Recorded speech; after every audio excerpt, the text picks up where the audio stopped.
Olá, meus amores, tudo bem com vocês? A prof está com tanta saudade. Vamos lá então para a nossa aula de quarta-feira, dia 28 de julho de 2020, né? Nós vamos começar então com a disciplina de ciências.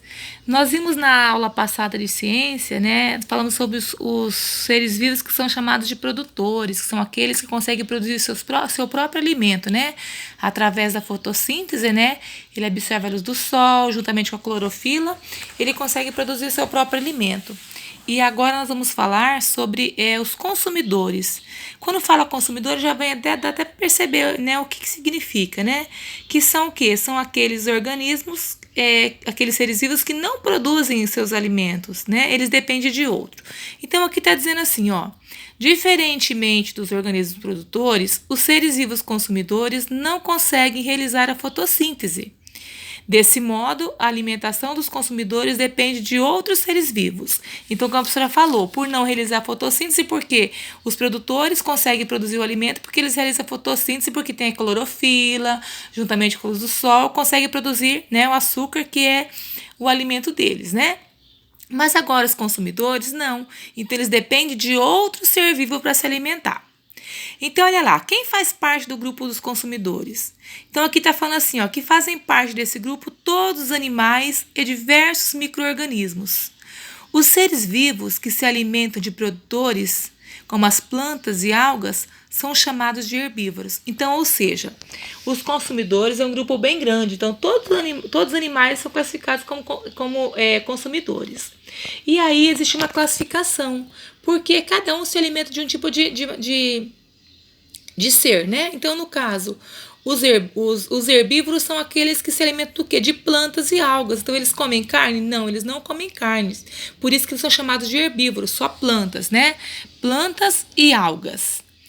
Os que se alimentam de outros animais, como carne, né, como nós seres humanos, nós comemos carne, né? Então nós somos chamados de carnívoro. Então aqueles seres vivos que se alimentam de carne são chamados de carnívoros. Há ainda aqueles que se alimentam tanto de plantas quanto outros animais, que são o quê? Os onívoros. Então, nós, seres humanos, somos onívoros. Por quê? Nós comemos plantas e também comemos carnes. Então, somos onívoros. Pode falar que eu sou carnívoro? Sim, eu sou carnívoro, mas também onívoro, tá? Então, lembra disso. Ó, herbívoro que se alimenta somente de plantas e de algas. Carnívoro somente de carne. E aqueles que comem tanto vegetal quanto a carne, né, tanto as plantas quanto a carne, são chamados do quê? De onívoros. Então não vão confundir. Tem gente que acha que porque é onívoro é de ovo. Não, não é isso. Onívoros são aqueles que se alimentam tanto de plantas como de outros animais. Existe também um grupo que se alimenta de restos de animais e plantas, que são os detritivos. Então, olha lá. Existe essa classificação também. Aqueles animais que se alimentam somente dos restos dos animais e das plantas, eles são chamados detritivos. Aqui nós temos um exemplo, olha lá, a cabra é um exemplo de animal que herbívoro, porque ela não come carne, ela só come plantas, só come gramas, né? Capim. A aranha é um exemplo de animal que é carnívoro, porque ela se alimenta de um outro ser vivo, né? De carne, né? No caso. O macaco é um exemplo de animal onívoro. Por que ele é onívoro? Porque o macaco come vegetal, ele come planta e ele também come carne. Então, por isso que ele é chamado de onívoro. E aqui nós temos o quê? O urubu. O urubu é um exemplo de animal que ele é detritivo. Por quê? Porque ele come restos de animais. Quando a gente fala que ele come carniça, né? Que são restos de animais. Então, por isso que ele é chamado de detritivos, tá certo? Então, vamos ver aqui o que está falando aqui. Igual ou diferente. Vamos ver o que diz aqui? A cabra é um animal herbívoro porque se alimenta de plantas. Você tem algum animal de estimação em casa? Se não, pense em um conhecido, de um colega, de um parente, do vizinho, da avó, do avô, da tia, sei lá de quem, que tem algum e responda a pergunta. A alimentação desse animal de estimação é igual à alimentação dos animais herbívoros como a cabra? Então, se você tem algum animalzinho em casa, ou se não tem, a avó tem, alguém tem, pensa aí, do que eles se alimentam, né? É igual a cabra, herbívoro? Ou não é? Do que ele é? Agora, aqui eu vou falar um pouquinho sobre os decompositores. Então, existe uma outra classificação que é o que? Decompositores. Quando fala decompositores, está falando o que já está decompondo, quando se decompõe. Então, o que está falando aqui de decompositores? Ó, também não são capazes de produzir seu próprio alimento, os decompositores. Eles se alimentam de partes ou restos de outros seres vivos quando estão mortos. Então, os decompositores, eles se alimentam de outros seres vivos, mas quando eles já estão mortos, tá? Quando já estão se decompondo. Ao se alimentar, os decompositores liberam para o meio ambiente importantes substâncias que estavam nos restos dos seres vivos e que passam a ser reaproveitados por outros seres. As plantas, por exemplo, utilizam as substâncias depois que elas são incorporadas ao solo. Então, o que acontece? Olha lá. Vamos colocar que tem um bichinho morto lá. O urubu, que é um decompositor, né, que é um detritivo que nós vimos lá atrás, ele vai lá comer aquele ser que está morto, né, que está decompondo já.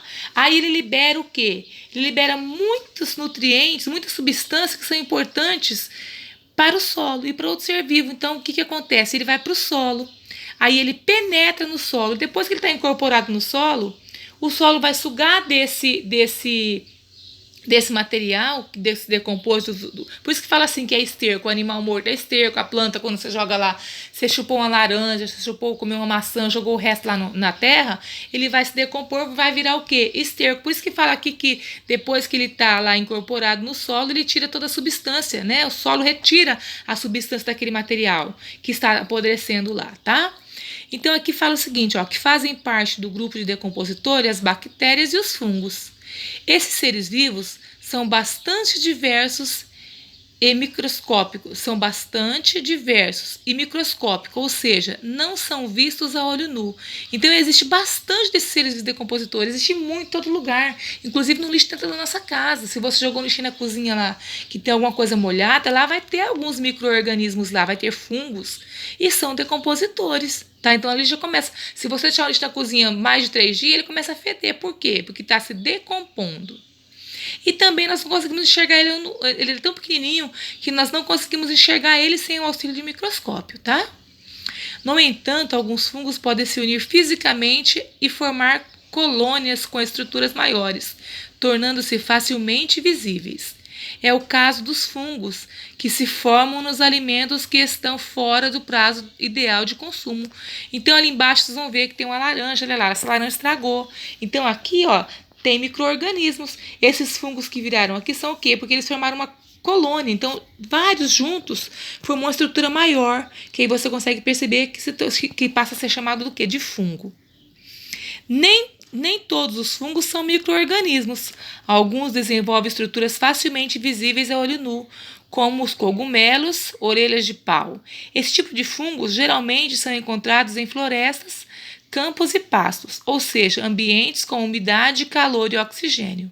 Fungos e bactérias preferem um ambiente assim, por isso tais fatores ambientais são importantes para a produção do organismo decompositores. Então aqui, ó, esses aqui que são os cogumelos que fala ali, ó, que eles nascem, na verdade, assim, eles não têm que estar estragados, eles são naturalmente desse jeito, ó. E eles são fungos, tá? Que gostam de viver em regiões úmidas. E aqui fala lá, o mofo bolor que podemos observar em alimentos, geralmente passados do tempo de validade. São, na verdade, o grupo de fungos como colônia, que foi o que a professora falou ali em cima já. Tá certo, crianças? Então, a nossa aula de ciências é isso aqui. E agora a professora vai passar 3 questões que vocês vão ter que responder no caderno, tá, crianças? Beijinho e qualquer dúvida, chamem a professora no zap, tá bom? Fiquem com Deus, amo vocês. Beijinho, beijinho. Tchau, tchau.